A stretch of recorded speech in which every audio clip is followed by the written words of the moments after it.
Hi hello friends.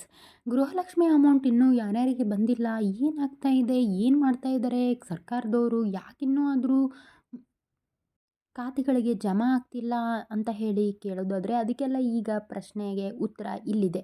So ಅದಕ್ಕಿಂತ ಮುಂಚೆ ನನ್ನ ಚಾನಲ್ನ ಸಬ್ಸ್ಕ್ರೈಬ್ ಮಾಡ್ಕೊಂಡಿಲ್ಲ ಅಂದರೆ ಪ್ಲೀಸ್ ಸಬ್ಸ್ಕ್ರೈಬ್ ಮಾಡ್ಕೊಳ್ಳಿ. ಹಾಗೆ ಲೈಕ್, ಶೇರ್, ಕಮೆಂಟ್ ಕೂಡ ಮಾಡಿ.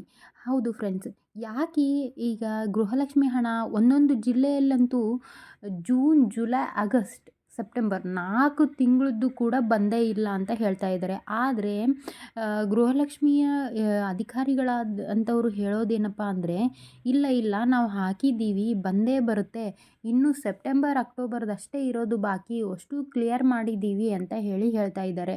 ಸೊ ಅದೇನಾಗ್ತಾ ಇದೆ ಅಂದರೆ, ಅವರು ಒಂದೊಂದು ಜಿಲ್ಲೆಗಳಲ್ಲಿ ಒಂದೊಂದು ಕಡೆ ಬಿಡುಗಡೆ ಮಾಡ್ತಾ ಹೋಗ್ತಾರೆ. ಹೀಗಾಗಿ ಅದೇನಾಗುತ್ತೆ, ಡಿಲೇ ಆಗ್ತಾ ಹೋಗುತ್ತೆ. ಒಂದೇಟಿಗೆ ಎಲ್ಲ ಕರ್ನಾಟಕದ ಎಲ್ಲ ಜಿಲ್ಲೆಗಳಿಗೆ ಅವರು ಬಿಡುಗಡೆ ಮಾಡ್ತಾ ಇಲ್ಲ. ಸೊ ಹೀಗಾಗಿ ಅದು ಡಿಲೇ ಆಗ್ತಾ ಇದೆ. ಸೊ ನೀವು ಹೆದರುವಂತಹ ಅಗತ್ಯ ಇಲ್ಲ. ಹಾಗೆ ಇನ್ನೊಂದು ಏನಪ್ಪ ಅಂತಂದರೆ, ಸತ್ತವರ ಅಕೌಂಟಿಗೆ ಈ ಗೃಹಲಕ್ಷ್ಮಿ ಹಣ ಹೋಗ್ತಾ ಇದೆ ಅಂತ ಹೇಳಿ ಆರೋಪ ಕಂಡುಬರ್ತಾ ಇದೆ. ಇದ್ರ ಬಗ್ಗೆನೇ ಒಂದಿಷ್ಟು ಜನ ಸಂತೋಷ್ ಲಾಡ್ ಅವ್ರಿಗೆ ಪ್ರೆಸ್ನವರು ಕೇಳಿದರು, ಹೀಗಾಗ್ತಾ ಇದೆ ಅಲ್ಲ ಸರ್, ಏನಿದು ಅಂತ ಕೇಳಿದಾಗ, ಹೌದು ಹೌದು ಈ ಥರನೂ ಆಗ್ತಿರ್ಬೋದು, ನೀವು ಕೇಳಿದ ಪ್ರಶ್ನೆ ವ್ಯಾಲಿಡ್ ಇದೆ, ಅದು ಅಪ್ಡೇಟ್ ಆಗಿರಲ್ಲಲ್ವಾ ಇವರು ಇದಾಗಿದ್ದಾರೆ ಅಂತ ಹೇಳಿ.